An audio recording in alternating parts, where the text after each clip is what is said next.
ஏன் இன்னும் பலர் பிளாக்செயின் பற்றி பேசுவதில்லை? உலகையே மாற்றும் இந்த அற்புதமான தொழில்நுட்பத்திற்குள் நுழைவோம்.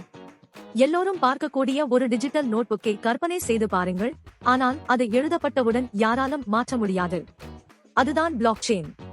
இது ஒரு சூப்பர் பாதுகாப்பான டைரி போன்றது, அங்கு ஒவ்வொரு பக்கமும் ஒரு தொகுதியாகவும் முழு புத்தகமும் ஒரு சங்கிலியாகவும் இருக்கும்.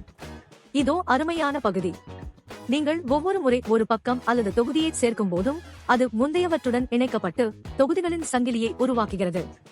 இது முழு சங்கிலியையும் மாற்றாமல் எந்த தகவலையும் மாற்றுவது கிட்டத்தட்ட சாத்தியமற்றதாக்குகிறது.